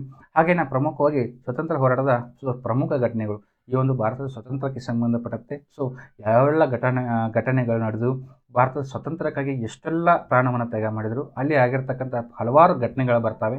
ಸೊ ಆ ಒಂದು ಘಟನೆಗಳು ಯಾವಾಗ ಆಗಿದ್ದು, ಸೊ ಅವುಗಳನ್ನು ಕೂಡ ಕಾಲಾನುಕ್ರಮದಲ್ಲಿ ಜೋಡಿಸಿ ಅಂತ ಕೇಳ್ತಾರೆ. ಹಾಗೆ ಮತ್ತು ಆ ಒಂದು ಘಟನೆಗಳ ಹಿಂದೆ ಇರತಕ್ಕಂಥವ್ರು ಯಾರು, ಆ ಒಂದು ಘಟನೆ ಆಗಬೇಕಾದ್ರೆ ಯಾರೆಲ್ಲ ಕೈವಾಡಾಗಿತ್ತು, ಸೊ ಅವುಗಳನ್ನು ನಾವು ಪಾಯಿಂಟಲ್ಲಿ ನೋಡ್ಕೋಬೇಕು. ಹಾಗೆ ಆ ಒಂದು ಘಟನೆ ನಡೆದಂಥ ಸಮಯದಲ್ಲಿ ಸೊ ಯಾರು ವಯಸ್ಸರಾಗಿದ್ದರು ಇದರ ಮೇಲೂ ಕೂಡ ಪ್ರಶ್ನೆ ಆಗುತ್ತೆ. ಸೊ ಅದನ್ನು ಕೂಡ ತಾವುಗಳು ನೋಡ್ಕೊಳ್ಳಿ ಅಂತ ಹೇಳ್ತೀನಿ. ಹಾಗೆಯೇ ಈ ಒಂದು ಆಧುನಿಕ ಭಾರತ ಇತಿಹಾಸನ ಬಿಟ್ಟರೆ ಕರ್ನಾಟಕ ಇತಿಹಾಸ, ಆಧುನಿಕ ಭಾರತ ಇತಿಹಾಸ, ಇದನ್ನು ಬಿಟ್ಟರೆ ಅತಿ ಹೆಚ್ಚು ಪ್ರಶ್ನೆಗಳು ಬರ್ತಕ್ಕಂಥದ್ದು ಎಲ್ಲಿಪ್ಪ ಅಂದರೆ ಸೊ ಮಧ್ಯ ಭಾರತದ ಇತಿಹಾಸದ ಮೇಲೆ. ಸೊ ಮಧ್ಯ ಭಾರತದ ಇತಿಹಾಸನ ತೆಗೆದುಕೊಂಡು ಇಂಪಾರ್ಟೆಂಟ್ ಆಗಿರ್ತಕ್ಕಂಥ ಮೇನ್ ಏನಂತಂದರೆ ಸೊ ಇಂಪಾರ್ಟೆಂಟ್ ಆಗಿರ್ತ ಹೊಸ ಕ್ವಶನ್ಗಳು ಬರ್ತಕ್ಕಂಥದ್ದು ಎಲ್ಲಿಪ್ಪ ಅಂದರೆ ಸೊ ಈ ಒಂದು ಮಧ್ಯ ಭಾರತ ಇತಿಹಾಸದಲ್ಲಿ, ಹಾಗೆ ಆಧುನಿಕ ಭಾರತ ಇತಿಹಾಸದಲ್ಲಿ. ಹಾಗಾದರೆ ಇಲ್ಲಿ ಪ್ರಮುಖವಾಗಿ ನಾವು ನೋಡೋದಾದ ಸ್ನೇಹಿತರೆ ತಮಗೆಲ್ಲರೂ ಕೂಡ ಗೊತ್ತಿದೆ, ಸೊ ದೆಹಲಿ ಸುಲ್ತಾನರ ಮೇಲೆ ಕೂಡ ಅತಿ ಹೆಚ್ಚು ಪ್ರಶ್ನೆಗಳಿರ್ತಕ್ಕಂಥದ್ದು. ಅಲ್ಲಿ ಇರ್ತಕ್ಕಂಥ ಪ್ರಮುಖವಾಗಿ ರಾಜರ ವಂಶಗಳು ಏನು ಬರ್ತವೆ, ಸೊ ಅವುಗಳನ್ನ ಕಾಲಾನುಕ್ರಮದಲ್ಲಿ ಅಥವಾ ಸರಿಯಾಗಿ ಜೋಡಿಸಿ ಅಂತ ಕೊಡ್ತಾರೆ. ಸೊ ಅವುಗಳನ್ನ ನೀವು ಜೋಡಿಸ್ಕೋಬೇಕು, ಅಂದರೆ ಯಾವ ರಾಜವಂಶಗಳು ಬರ್ತವೆ. ಹಾಗೆ ಇಂಪಾರ್ಟೆಂಟ್ ಆಗಿರ್ತಕ್ಕಂಥದ್ದು ಏನಪ್ಪ ಅಂದರೆ so Alauddin Khilji, hot topic ಅಂತ ಹೇಳಿದ್ದೀನಿ. ಸೊ ಇವರ ಮೇಲೆ ಅತಿ ಹೆಚ್ಚು ಬಾರಿ ಪ್ರಶ್ನೆ ಆಗಿರ್ತಕ್ಕಂಥದ್ದು. ಹಾಗೆ ಇನ್ನು ಪಾನಿಪತ್ ಕದನ ಕೂಡ ಇಲ್ಲಿ ಬರ್ತದೆ. ಸೊ ಈ ಒಂದು ದೆಹಲಿ ಸುಲ್ತಾನರ ಕಾಲಾವಧಿಯಲ್ಲಿ ಸೊ ಅದರ ಮೇಲೂ ಕೂಡ ಹೆಚ್ಚು ಗಮನ ಹರಿಸಬೇಕು. ಹಾಗೆ ಇನ್ನು ಇವ್ರನ್ನ ಬಿಟ್ಟರೆ ಇಂಪಾರ್ಟೆಂಟ್ ಆಗಿರ್ತಕ್ಕಂಥ ಸೊ ಮೊಘಲ್ ಸಾಮ್ರಾಜ್ಯ, ಬಾಬರ್ ಆಗಿರ್ಬೋದು, ಹುಮಾಯೂನ್ ಆಗಿರ್ಬೋದು, ಶೇರ್ ಶಾ ಸೂರಿ ಆಗಿರ್ಬೋದು. ಸೊ ಅತಿ ಇಂಪಾರ್ಟೆಂಟ್ ಆಗಿರ್ತಕ್ಕಂಥದ್ದು ಏನಪ್ಪ ಅಂದರೆ ಸೊ ಅಕ್ಬರ್ ಅಂತಂದರೆ ಅಕ್ಬರ್ ಅಂದರೆ ವೆರಿ ಇಂಪಾರ್ಟೆಂಟ್ ಟಾಪಿಕ್ ಅಕ್ಬರ್. ಈ ಒಂದು ಸಮಯದಲ್ಲಿ ಅಕ್ಬರ್ ತುಂಬ ಮೊಘಲ್ ಸಾಮ್ರಾಜ್ಯಕ್ಕೆ ಅತಿ ಹೆಚ್ಚು ಏನಪ್ಪ ಅಂತಂದರೆ ಸುಧಾರಣೆಗಳನ್ನ ಮಾಡ್ತಾನೆ, ಹೋರಾಟಗಳನ್ನ ಮಾಡ್ತಾನೆ. ಇವುಗಳ ಮೇಲೆ ಸ್ವಲ್ಪ ಗಮನ ಇರಲಿ. ಹಾಗೆ ಶಹಜಾನ್ ಆಗಿರ್ಬೋದು ಮತ್ತು ಜಹಾಂಗೀರ್, ಔರಂಗಜೇಬ್ ಇವರುಗಳ ಮೇಲೆ ಏನು ಮಾಡಿ ಅಂತಂದರೆ ಅವರುಗಳ ಏನು ಸುಧಾರಣೆಗಳು ಮಾಡಿದಾರೋ ಅವ್ರು ಮಾಡಿರ್ತಕ್ಕಂಥ ಯುದ್ಧಗಳು ಯಾವುವು, ಸೊ ಅವುಗಳನ್ನ ಕೂಡ ಸ್ವಲ್ಪ ಗಮನ ಹರಿಸಿ. ಇಂಪಾರ್ಟೆಂಟಾಗಿ ಅಕ್ಬರ್ ಆಗಿರ್ಬೋದು, ಬಾಬರ್ ಆಗಿರ್ಬೋದು, ಶಹಜಾನ್ ಆಗಿರ್ಬೋದು, ಮತ್ತು ಇವರ ಮೇಲೆ ಜಾಸ್ತಿ ಫೋಕಸನ್ನು ಮಾಡಿ, ಇವ್ರ ಮೇಲೆ ಜಾಸ್ತಿ ಫೋಕಸನ್ನು ಮಾಡಿ. ಸೊ ಅವ್ರು ಅಲ್ಲಿ ಆಗಿರ್ತಕ್ಕಂಥ ಅಂದರೆ ಅವರ ಒಂದು ಸಮಯದಲ್ಲಿ ಅಥವಾ ಅವರ ಒಂದು ಕಾಲಾವಧಿಯ ಸಮಯದಲ್ಲಿ ಆಗಿರ್ತಕ್ಕಂಥ ಸುಧಾರಣೆಗಳೇನು, ಹೋರಾಟಗಳ್ಯಾವು, ಯುದ್ಧಗಳ್ಯಾವು, ಅವುಗಳ ಮೇಲೆ ಸ್ವಲ್ಪ ಫೋಕಸನ್ನು ಮಾಡಿ ಇಟ್ಕೊಳ್ಳಿ ಅಂತ ಹೇಳ್ತೀನಿ. ಹಾಗೆ ಇದನ್ನು ಬಿಟ್ಟರೆ ಸೊ ಮರಾಠ ಸಾಮ್ರಾಜ್ಯ ಮತ್ತು ಛತ್ರಪತಿ ಶಿವಾಜಿ. ಮುಖ್ಯವಾಗಿ ಶಿವಾಜಿಯು ಅವರ ಒಂದು ಕೋಟೆಗಳ ಆಕ್ರಮಣವನ್ನು ಮಾಡ್ಕೋತಾರೆ. ಸೊ ಯಾವ ಒಂದು ಕೋಟೆನ ಯಾವ ಒಂದು ಸಮಯದಲ್ಲಿ ಆಕ್ರಮಣ ಮಾಡಿಕೊಂಡ್ರು, ಸೊ ಯಾರಿಂದ ಆಕ್ರಮಣ ಮಾಡ್ಕೊಂಡ್ರು ಅದರ ಮೇಲೆ ನೋಡ್ಕೊಳ್ಳಿ. ಹಾಗೆ ಶಿವಾಜಿನ ಬಿಟ್ಟರೆ ಪ್ರಮುಖವಾಗಿ ಮರಾಠ ಸಾಮ್ರಾಜ್ಯದ ಏಳಿಗೆಗಾಗಿ ಶಿವಾಜಿನ ಬಿಟ್ಟರೆ ಯಾರ್ಯಾರು ಪರಿಶ್ರಮವನ್ನು ಹಾಕಿದ್ದಾರೆ ಅವ್ರ ಮೇಲೆ ಇಂಡೈರೆಕ್ಟ್ ಆಗಿರ್ತಕ್ಕಂಥ ಪ್ರಶ್ನೆಗಳು ಬರುವ ಸಾಧ್ಯತೆ ಇರ್ತದೆ. ಸೊ ಅವರನ್ನು ಕೂಡ ಸ್ವಲ್ಪ ನೋಡ್ಕೊಳ್ಳಿ ಅಂತ ಹೇಳ್ತೀನಿ. ಹಾಗೇನು ಇಂಪಾರ್ಟೆಂಟ್ ಆಗಿರ್ತಕ್ಕಂಥ ಸೊ ಭಕ್ತಿ ಚಳವಳಿ ಮತ್ತು ಸೂಫಿ ಪಂಥ ಸ್ನೇಹಿತರೆ ಇಂಪಾರ್ಟೆಂಟ್ ಟಾಪಿಕ್ ಇದು ಕೂಡ. ಸೊ ಮೊದಲನೇದಾಗಿ ಏನಪ್ಪ ಅಂದರೆ ಸೊ ಉತ್ತರ ಭಾರತದ ಸಂತರು ಸೊ ಕಬೀರರಾಗಿರ್ಬೋದು, ಗುರುನಾನಕ್ ಆಗಿರ್ಬೋದು, ಇವ್ರ ಮೇಲೆ ಹಲವಾರು ಬಾರಿ ಪ್ರಶ್ನೆ ಆಗಿದೆ. ಇನ್ನು ದಕ್ಷಿಣ ಭಾರತದ ಸಂತರು ಅಂತ ತಗೊಂಡು ದಕ್ಷಿಣ ಭಾರತ ಆಚಾರ್ಯ ಅಂತ ತಗೊಂಡ್ರೆ ಶಂಕರಾಚಾರ್ಯರಾಗಿರ್ಬೋದು, ರಾಮಾನುಜಾಚಾರ್ಯರು, ಇವ್ರ ಮೇಲೆ ಕೂಡ ಪ್ರಶ್ನೆ ಆಗಿದೆ. ಸೊ ಅವರು ಮಾಡಿರ್ತಕ್ಕಂಥ ಹಲವಾರು ಸುಧಾರಣೆಗಳು ಏನೇನು, ಸೊ ಅವರು ಮಾಡಿರ್ತಕ್ಕಂಥ ಎಲ್ಲೆಲ್ಲಿ ಮಠಗಳನ್ನ ಸ್ಥಾಪನೆ ಮಾಡಿದ್ದಾರೆ ಅವುಗಳ ಮೇಲೂ ಕೂಡ ಪ್ರಶ್ನೆ ಆಗಿರ್ತಕ್ಕಂಥದ್ದು. ಹಾಗೆಯೇ ಪ್ರಮುಖವಾಗಿ ಸೂಫಿ ಪಂಥದ ಮೇಲೂ ಕೂಡ ಪ್ರಶ್ನೆ ಆಗಿದೆ. ಸೊ ಅವುಗಳನ್ನ ಕೂಡ ನೋಡ್ಕೊಳ್ಳಿ ಅಂತ ಹೇಳ್ತೀನಿ. ಹಾಗೇನ ಇದನ್ನು ಬಿಟ್ಟರೆ ಸ್ನೇಹಿತರೆ ಸೊ ಮಧ್ಯಕಾಲೀನ ಭಾರತದ ಅಲ್ಲಿ ಇರತಕ್ಕಂಥ ಪ್ರಮುಖವಾಗಿ ಅಲ್ಲಿ ಬರತಕ್ಕಂಥ ಸೊ ಕೃತಿಗಳಾಗಿರ್ಬೋದು ಮತ್ತು ಲೇಖಕರು ಯಾವ ಕೃತಿಗಳನ್ನ ಯಾವ ಒಂದು ಲೇಖಕರು ಬರೆದ್ರು ಸೊ ಅವುಗಳ ಮೇಲೆ ಕೂಡ ಜಾಸ್ತಿ ಫೋಕಸ್ ಆಗಿದೆ. ಸೊ ಅವುಗಳ ಮೇಲೆ ಕೂಡ ಸ್ವಲ್ಪ ನೋಡ್ಕೊಳ್ಳಿ. ಇಂಪಾರ್ಟೆಂಟಾಗಿ ಉರ್ದು ಕವಿಗಳು ಅಥವಾ ಉರ್ದು ಕೃತಿಗಳೇನು ಬರ್ತವೆ ಅದರುಗಳನ್ನ ನೋಡ್ಕೊಳ್ಳಿ. ಎಕ್ಸಾಂಪಲ್ ಕಿತಾಬ್ ಉಲ್ ಹಿಂದ್ ಅಥವಾ ತಹರೀಕ್ ಎ ಹಿಂದ್ ಅಂತ ಏನು ಕರಿತೀವಿ, ಅಲ್ ಬೆಲೂನಿ ಅವರು ಬರತಕ್ಕಂಥದ್ದು. ಸೊ ಇವುಗಳು ಅಥವಾ ಶಹನಾಮ, ಫಿರ್ದೌಸಿ, ಅಕ್ಬರ್ ನಾಮ ಮತ್ತು ಬಾಬರ್ ನಾಮ ಮತ್ತು ಹುಮಾಯೂನ್ ನಾಮ. ಸೊ ಇವುಗಳನ್ನ ಯಾರು ಬರೆದ್ರು ಸೊ ಇವುಗಳನ್ನ ಸ್ವಲ್ಪ ನೋಡ್ಕೊಳ್ಳಿ. ಇನ್ನು ಹಲವಾರು ಕೃತಿಗಳು ಬರ್ತವೆ, ಹಾಗೆ ಹಲವಾರು ಬಿರುದುಗಳು ಕೂಡ ಬರ್ತವೆ, ಅವರುಗಳ ಮೇಲೆ ಕೂಡ ಫೋಕಸ್ ಮಾಡಿ. ಹಾಗೇನ ಇದನ್ನು ಬಿಟ್ಟರೆ ಸೊ ಆಡಳಿತದ ಸಮಯದಲ್ಲಿ ಕೆಲವೊಂದಿಷ್ಟು ಆಡಳಿತಕ್ಕೆ ಸಂಬಂಧಪಟ್ಟಂತೆ ಕೆಲವೊಂದಿಷ್ಟು ಪದಗಳು ಬರ್ತವೆ, ಅವುಗಳನ್ನು ಕೂಡ ಸ್ವಲ್ಪ ನೋಡ್ಕೊಳ್ಳಿ ಅಂತ ಹೇಳ್ತೀನಿ. ಹಾಗೇನೆ ಇದನ್ನು ಬಿಟ್ಟರೆ ಸೊ ಸ್ನೇಹಿತರೆ ಸೊ ಮೊಘಲ್ ಕಾಲದ ಕಲೆ ಮತ್ತು ವಾಸ್ತುಶಿಲ್ಪದ ಸೊ ವಿಶೇಷತೆ ಪ್ರಮುಖವಾಗಿ ಭಾರತದಲ್ಲಿ ಮೊಘಲರ ಆಡಳಿತದ ಅವಧಿಯಲ್ಲಿ ಹಲವಾರು ವಾಸ್ತುಶಿಲ್ಪಕ್ಕೆ ಸಂಬಂಧಪಟ್ಟಂತೆ ಹಲವಾರು ಕೊಡುಗೆಗಳನ್ನು ನೀಡಿದ್ದಾರೆ. ಸೊ ಅವರು ನೀಡಿರ್ತಕ್ಕಂಥ ವಾಸ್ತುಶಿಲ್ಪಕ್ಕೆ ನೀಡಿರ್ತಕ್ಕಂಥ ಕೊಡುಗೆಗಳು ಯಾವುವು, ಸೊ ಯಾವ ರೀತಿಯಾಗಿರ್ತಕ್ಕಂಥ ವಾಸ್ತುಶಿಲ್ಪ ಶೈಲಿಯನ್ನು ಅವರು ಮಾಡಿದರು, ಹಾಗೆ ಅವರು ನೀಡಿರ್ತಕ್ಕಂಥ ಪ್ರಮುಖ ಕೊಡುಗೆಗಳು ಯಾವುವು, ಅವುಗಳ ಮೇಲೂ ಕೂಡ ಸ್ವಲ್ಪ ಗಮನ ಹರಿಸಿ ಅಂತ ಹೇಳ್ತೀನಿ. ಹಾಗೆ ಮಧ್ಯಕಾಲೀನ ಭಾರತಕ್ಕೆ ಭೇಟಿ ನೀಡಿದ ಸೊ ವಿದೇಶಿ ಪ್ರವಾಸ, ಆಗಲೇ ವಿಜಯನಗರ ಸಾಮ್ರಾಜ್ಯಕ್ಕೆ ಭೇಟಿ ನೀಡಿದ ವಿದೇಶಿ ಪ್ರವಾಸಿಗರು ಯಾರು ಅಂತ ಹೇಳಿದ್ವಿ. ಹಾಗೆ ಈ ಒಂದು ಮಧ್ಯಕಾಲೀನ ಭಾರತಕ್ಕೆ ಇತಿಹಾಸಕ್ಕೆ ಸಂಬಂಧಪಟ್ಟಂತೆ ಈ ಒಂದು ಸಮಯದಲ್ಲಿ ಸೊ ಯಾರು ವಿದೇಶಿ ಪ್ರವಾಸಿಗರು ಈ ಒಂದು ಸಮಯದಲ್ಲಿ ಭೇಟಿ ನೀಡಿದರು ಅಥವಾ ಯಾವ ಒಂದು ಸಾಮ್ರಾಜ್ಯಕ್ಕೆ ಭೇಟಿ ನೀಡಿದರು, ಮೊಘಲರ ಸಮಯದಲ್ಲಿ ಯಾರ್ಯಾರು ಬಂದರು, ಹಾಗೆ ಇವ್ರ ಸಮಯದಲ್ಲಿ ಯಾರ್ಯಾರು ಬಂದರು, ಸೊ ಅವುಗಳ ಮೇಲೆ ಸ್ವಲ್ಪ ಏನು ಮಾಡಿ ಅಂತಂದರೆ ಸ್ವಲ್ಪ ಫೋಕಸನ್ನು ಮಾಡ್ಕೊಳ್ಳಿ ಅಂತ ಹೇಳ್ತೀನಿ. ಹಾಗೆ ಇದನ್ನು ಬಿಟ್ಟರೆ ಸರ್ ಬಹುಮನಿ ಸಾಮ್ರಾಜ್ಯ, ಸೊ ಇಲ್ಲಿ ವಿಭಜನೆಗಳಾಗ್ತಾರೆ. ಸೊ 5 ಸುಲ್ತಾನರಿಗೆ ಬರ್ತಾರೆ, ಬಿಜಾಪುರ ಆದಿಲ್ ಶಾಹಿಗಳಾಗಿರ್ಬೋದು, ಇವ್ರಿಗೆ ಮೇಲೆ 5 ಪಂಗಡಗಳು ಬರ್ತಾರೆ. ಸೊ 5 ಸುಲ್ತಾನರು ಏನು ಬರ್ತಾರೆ, ಸೊ ಅದರ ಮೇಲೆ ಈಗಾಗಲೇ ಪ್ರಶ್ನೆ ಆಗಿದೆ, ಈಗಾಗಲೇ ಇದರ ಮೇಲೆ ಪ್ರಶ್ನೆ ಆಗಿದೆ. ಸ್ವಲ್ಪ ಅವುಗಳು ನೋಡ್ಕೊಳ್ಳಿ. ಅಲ್ಲಿರ್ತಕ್ಕಂಥ ಪ್ರಮುಖ ರಾಜರು ಯಾರು, ಅವರು ಎಲ್ಲರೂ ಕೂಡಿಕೊಂಡು ಒಂದು ಹೋರಾಟ ಮಾಡ್ತಾರೆ, ಆ ಒಂದು ಹೋರಾಟ ಯಾವುದು, ಅವುಗಳ ಮೇಲೆ ಸ್ವಲ್ಪ ಗಮನ ಹರಿಸಿ ಅಂತ ಹೇಳ್ತೀನಿ. ಹಾಗೆ ಈ ಒಂದು ಮಧ್ಯಕಾಲೀನ ಭಾರತ ಇತಿಹಾಸನ ಬಿಟ್ಟರೆ ಮತ್ತು ನೆಕ್ಸ್ಟ್ ಇರ್ತಕ್ಕಂಥದ್ದು ಏನಪ್ಪ ಅಂದರೆ ಸೊ ಕೊನೆಯದಾಗಿ ಪ್ರಾಚೀನ ಭಾರತ ಇತಿಹಾಸ. ಸ್ನೇಹಿತರೆ, ಪ್ರಾಚೀನ ಭಾರತ ಇತಿಹಾಸ ಅನ್ನೋದು ಏನಪ್ಪ ಅಂದರೆ ಇಂಪಾರ್ಟೆಂಟ್ ಆಗಿರ್ತಕ್ಕಂಥದ್ದು, ಆದರೆ ಜಾಸ್ತಿ ಇಂಪಾರ್ಟೆಂಟ್ ಏನಲ್ಲ, ಆದರೆ ಇಂಪಾರ್ಟೆಂಟಲ್ಲಿ ಯಾವುದು ಓದಬೇಕು ಯಾವುದು ಓದಬಾರ್ದು ಅನ್ನೋದು ನಿಮಗೆ ಗೊತ್ತಿರಬೇಕು. ಅದನ್ನು ನೋಡಿಕೊಂಡು ಓದ್ಕೊಳ್ಳಿ ಅಂತ ಹೇಳ್ತೀನಿ. ಮೊದಲದಾಗಿ ಏನಪ್ಪ ಅಂದರೆ ಸೊ ಸಿಂಧು ಬಯಲಿನ ನಾಗರಿಕತೆ, ಈ ಒಂದು ಸಿಂಧು ಬಯಲಿನ ನಾಗರಿಕತೆ ಸಮಯದಲ್ಲಿ ಪ್ರಮುಖವಾಗಿ ಇಲ್ಲಿ ಬರ್ತಕ್ಕಂಥ ಏನು ಸ್ಥಳಗಳು ಬರ್ತವೆ, ಈ ಒಂದು ಸ್ಥಳನ ಯಾರು ಕಂಡುಹಿಡಿದರು, ಪ್ರಮುಖವಾಗಿ ಇದು ಯಾವ ನದಿಯ ದಡದ ಮೇಲಿದೆ, ಹಾಗೆ ಇಲ್ಲಿ ಸಿಕ್ಕಿರ್ತಕ್ಕಂಥ ಪ್ರಮುಖ ವಸ್ತುಗಳು ಯಾವುವು, ಇಷ್ಟನ್ನು ಓದ್ಕೊಂಡ್ರೆ ಸಾಕು ಸ್ನೇಹಿತರೆ. ಈ ಒಂದು ಸಿಂಧು ನಾಗರಿಕತೆಗೆ ಸಂಬಂಧಪಟ್ಟಂತೆ ಇಷ್ಟನ್ನು ಓದ್ಕೊಂಡ್ರೆ ಸಾಕಂತ ಹೇಳ್ತೀನಿ. ಹಾಗೇನ ವೈದಿಕ ಸಾಹಿತ್ಯ ಆಗಿರ್ಬೋದು, ಇದರಲ್ಲಿ ಪ್ರಮುಖವಾಗಿ ಋಗ್ವೇದ ಪ್ರಮುಖ ಮಂಡಲಗಳು ಹಾಗೆ ಉಪಮಂಡಲಗಳು ಅಂತ ಬರ್ತವೆ. ಆ ಉಪಮಂಡಲದ ಎಷ್ಟು ಸೂತ್ರಗಳಿರ್ತವೆ, ಮಂಡಲಗಳು ಬರ್ತವೆ, ಹಾಗೆ ಮತ್ತು ಇವುಗಳ ಬಗ್ಗೆಯೂ ಸ್ವಲ್ಪ ಗಮನ ಹರಿಸಿ ಅಂತ ಹೇಳ್ತೀನಿ. ಹಾಗೆ ಮಹಾಜನಪದಗಳು ಮತ್ತು ಅವುಗಳ ರಾಜಧಾನಿ, ಇವುಗಳ ಮೇಲೂ ಕೂಡ ಅತಿ ಹೆಚ್ಚು ಬಾರಿ ಪ್ರಶ್ನೆಗಳು. ಮಹಾಜನಪದಗಳ ಏನು ರಾಜ್ಯಗಳಿರ್ತವೆ ಅವುಗಳ ರಾಜಧಾನಿ ಯಾವುದು, ಅವುಗಳ ಮೇಲೆ ಪ್ರಶ್ನೆ ಆಗಿದೆ, ಅವುಗಳನ್ನು ಇಂಪಾರ್ಟೆಂಟಾಗಿ ನೋಡ್ಕೊಳ್ಳಿ. ಹಾಗೇನ ಬೌದ್ಧ ಧರ್ಮ ಮತ್ತು ಜೈನ ಧರ್ಮ ಏನಪ್ಪ ಅಂದರೆ ಇವುಗಳ ಮೇಲೂ ಕೂಡ ಪ್ರಶ್ನೆ ಆಗಿದೆ. ಪ್ರಮುಖವಾಗಿ ಸಾಹಿತ್ಯದ ಮೇಲೆ ಇತ್ತೀಚೆಗೆ ಹೆಚ್ಚು ಫೋಕಸನ್ನು ಮಾಡ್ತಾ ಇದ್ದಾರೆ. ಎಕ್ಸಾಂಪಲ್ ಸುತ್ತ ಪೀಠಿಕೆ ಆಗಿರ್ಬೋದು, ಅಭಿಧಮ ಪೀಠಿಕೆ ಆಗಿರ್ಬೋದು, ಅವುಗಳ ಪೀಠಿಕೆಗಳೇನು ಬರ್ತವೆ ಅವುಗಳ ಮೇಲೆ ಆಗಿರ್ಬೋದು, ಅವುಗಳ ಮೇಲೆ ಸ್ವಲ್ಪ ಏನು ಮಾಡಿ ಅಂತಂದರೆ ಸ್ವಲ್ಪ ಜಾಸ್ತಿ ಫೋಕಸನ್ನು ಮಾಡ್ಕೊಳ್ಳಿ ಅಂತ ಹೇಳ್ತೀನಿ. ಹಾಗೆ ಇನ್ನು ಇದನ್ನು ಬಿಟ್ಟರೆ ಪ್ರಾಚೀನ ಭಾರತ ಇತಿಹಾಸ ಅಂತ ಬಂದಾಗ ಸೊ ಮೌರ್ಯ ಸಾಮ್ರಾಜ್ಯ, ಸೊ ಅಶೋಕನ ಕಾಲಾವಧಿ ಅವನು ಮಾಡಿರ್ತಕ್ಕಂಥ ಶಾಸನಗಳು ಯಾವುವು, ಅವುಗಳ ಮೇಲೆ ಸ್ವಲ್ಪ ಗಮನಿಸಿ. ಪ್ರಮುಖವಾಗಿ ಅಶೋಕನ ಹಲವಾರು ಶಾಸನಗಳು ಬರ್ತವೆ. ಆ ಒಂದು ಶಾಸನಗಳು ಯಾವ್ಯಾವು, ಅಲ್ಲಿ ಯಾವ ಒಂದು ಶಾಸನಗಳನ್ನು ಯಾವ ಒಂದು ಸಮಯದಲ್ಲಿ ನಿರ್ಮಾಣ ಮಾಡಿದ, ಆ ಒಂದು ಶಾಸನ ಎಲ್ಲಿದೆ, ಅದರ ಮೇಲೂ ಕೂಡ ಸ್ವಲ್ಪ ಜಾಸ್ತಿ ಫೋಕಸನ್ನು ಮಾಡಿ. ಹಾಗೆ ಇದನ್ನು ಬಿಟ್ಟರೆ ಸೊ ಗುಪ್ತ ಸಾಮ್ರಾಜ್ಯ ಸ್ನೇಹಿತರೆ, ಇಲ್ಲಿ ಚಿನ್ನದ ನಾಣ್ಯಗಳ ಚಲಾವಣೆ ಆಗುತ್ತೆ. ಪ್ರಮುಖವಾಗಿ ಸಾಹಿತ್ಯದ ಬೆಳವಣಿಗೆ ಕೂಡ ಆಗಿದೆ. ಈ ಒಂದು ಸಮಯದಲ್ಲಿ ಅಂದರೆ ಗುಪ್ತ ಸಾಮ್ರಾಜ್ಯ ಸಮಯದಲ್ಲಿ ಸೊ 9 ರತ್ನತ್ರಯಗಳು ಅಥವಾ ನವರತ್ನಗಳಿದ್ದು ಅಂತ ನಮಗೆ ಕಂಡು ಬರ್ತದೆ. ಹಾಗಾದರೆ ಇವರು ಯಾರ ಒಂದು ಕಾಲಾವಧಿಯಲ್ಲಿ ಇದ್ದರು, ಇವರು ಯಾರ್ಯಾರು ಎಂಬುದನ್ನು ಕೂಡ ನಿಮಗೆ ನೆನಪಿರಬೇಕು. ಹಾಗೆ ಇವರ ಕೊಡುಗೆಗಳೇನು, ಯಾವ್ಯಾವ ಕೃತಿಗಳನ್ನು ಇವರು ಬರೀತಾರೆ, ಸೊ ಅವುಗಳನ್ನು ಕೂಡ ನೀವು ನೆನಪಲ್ಲಿ ಇಟ್ಕೋಬೇಕು. ಹಾಗೇನ ಪ್ರಮುಖ ಪ್ರಾಚೀನ ಶಾಸನಗಳು ಮತ್ತು ಅವುಗಳು ರಾಜರು, ಅಂದರೆ ಈಗಾಗಲೇ ಹೇಳಿದರೆ ಯಾವ ಒಂದು ಶಾಸನಗಳು ಯಾರ ಒಂದು ಸಮಯದಲ್ಲಿ ನಿರ್ಮಾಣ ಆಯಿತು, ಇದನ್ನು ಯಾರ ರಾಜ್ಯ ನಿರ್ಮಾಣ ಮಾಡಿದ, ಹಾಗೆ ಇವು ಎಲ್ಲ ಯಾವ ಸ್ಥಳಗಳಿದೆ, ಇದರ ಇಂಪಾರ್ಟೆನ್ಸ್ ಏನು, ಇದರ ಬಗ್ಗೆ ಸ್ವಲ್ಪ ಗಮನ ಹರಿಸಿ ಅಂತ ಹೇಳ್ತೀನಿ. ಹಾಗೆ ಮುಖ್ಯವಾಗಿ ಸಂಗಮ ಯುಗ, ಎಕ್ಸಾಂಪಲ್ ದಕ್ಷಿಣ ಭಾರತ ಇತಿಹಾಸದಲ್ಲಿ ಸೊ ಚೇರರು, ಚೋಳರು, ಪಾಂಡ್ಯರು ಅಂತ ಬರ್ತಾರೆ. ಹಾಗೆ ಪ್ರಮುಖವಾಗಿ ತಮಿಳು ಕಥೆಗಳು, ಇವುಗಳ ಮೇಲೂ ಕೂಡ ಪ್ರಶ್ನೆ ಆಗಿದೆ. ಚೋಳರ ಮೇಲೂ ಕೂಡ ಪ್ರಶ್ನೆ ಆಗಿದೆ, ಚೇರರ ಮೇಲೆ ಪ್ರಶ್ನೆ ಆಗಿದೆ, ಪಾಂಡ್ಯರ ಮೇಲೆ ಪ್ರಶ್ನೆ ಆಗಿದೆ. ಇನ್ನು ತಮಿಳು ಸಾಹಿತ್ಯ ಕೃತಿಗಳು, ಶಿಲ್ಪಾದಿಗಾರಂ ಆಗಿರ್ಬೋದು, ಮಳಿಮೆಗಲ ಆಗಿರ್ಬೋದು, ಸೊ ಇವುಗಳ ಮೇಲೆ ಕೂಡ ಪ್ರಶ್ನೆ ಆಗಿದೆ. ಅವುಗಳ ಮೇಲೆ ಸ್ವಲ್ಪ ಜಾಸ್ತಿ ಫೋಕಸನ್ನು ಮಾಡ್ಕೊಂಡು ಏನು ಮಾಡಿ ಅಂತಂದರೆ ಸೊ ಸ್ಟಡಿಯನ್ನು ಮಾಡಿ ಅಂತ ಹೇಳ್ತೀನಿ. ಸ್ನೇಹಿತರೆ, ಇವಿಷ್ಟು ಏನಪ್ಪ ಆದರೆ ಸೊ ಕರ್ನಾಟಕ ಇತಿಹಾಸ ಆಗಿರ್ಬೋದು, ಆಧುನಿಕ ಭಾರತ ಇತಿಹಾಸ ಆಗಿರ್ಬೋದು, ಮಧ್ಯಕಾಲೀನ ಭಾರತ ಇತಿಹಾಸ ಆಗಿರ್ಬೋದು, ಹಾಗೆ ಪ್ರಾಚೀನ ಕಾಲದ ಇತಿಹಾಸ ಆಗಿರ್ಬೋದು, ಇವೆಷ್ಟು ಏನಪ್ಪ ಅಂದರೆ ಸೊ ಇತ್ತೀಚಿನ 5 ವರ್ಷಗಳ ಪ್ರಶ್ನೆ ಪತ್ರಿಕೆಯಲ್ಲಿ ಕೆ ಆಗಿರ್ಬೋದು ಮತ್ತು KPSC ನಡೆಸಿದ ಪ್ರಶ್ನೆ ಪತ್ರಿಕೆಯನ್ನು ಗಮನಿಸಿದಾಗ ಅತಿ ಹೆಚ್ಚು ಪ್ರಶ್ನೆಗಳು ಈ ಒಂದು ಟಾಪಿಕ್ಕಿಂದ ಬಂದಿದ್ದು ಅಂತ ನಮಗೆ ಗೊತ್ತಾಗಿದೆ. ಹಾಗಾದರೆ ನೆಕ್ಸ್ಟ್ ಇರ್ತಕ್ಕಂಥ ಪರೀಕ್ಷೆಯಲ್ಲೂ ಕೂಡ ಈ ಒಂದು ಟಾಪಿಕ್ಕೇ ಬರ್ತಾವೆ ಅಂತ ಏನು ಗ್ಯಾರಂಟಿ ಸರ್ ಅಂತಂದರೆ ಪಕ್ಕ ಬರ್ತಾವೆ. ಯಾಕಂದರೆ ಕೇಳಬೇಕಾಗಿರೋದಂಥ ಟಾಪಿಕ್ಗಳೇ ಇವೆ ಇಂಪಾರ್ಟೆಂಟ್ ಆಗಿರ್ತಕ್ಕಂಥದ್ದು. ಹಾಗಾಗಿ ಈ ಒಂದು ಟಾಪಿಕ್ ಮೇಲೆ ಮೊದಲು ಜಾಸ್ತಿ ಫೋಕಸನ್ನು ಮಾಡ್ಕೊಳ್ಳಿ. ಇದಾದ ನಂತರ ಇನ್ನು ಉಳಿದ ಟಾಪಿಕ್ ಏನಿದ್ದಾವೆ ಸೊ ಅವುಗಳನ್ನ ಓದಲೇಬೇಡಿ ಅಂತ ಏನು ಹೇಳ್ತಾ ಇಲ್ಲ. ಸೊ ಅವುಗಳನ್ನ ಓದಿ, ಅದರಲ್ಲಿ ಇಂಪಾರ್ಟೆಂಟ್ ಆಗಿರ್ತಕ್ಕಂಥದ್ದು ಯಾವ ಇದ್ದಾವೆ ಸೊ ಅವುಗಳನ್ನ ಫೋಕಸನ್ನು ಮಾಡಿಕೊಂಡು ಓದ್ತಾ ಹೋಗಿ ಅಂತ ಹೇಳ್ತೀನಿ.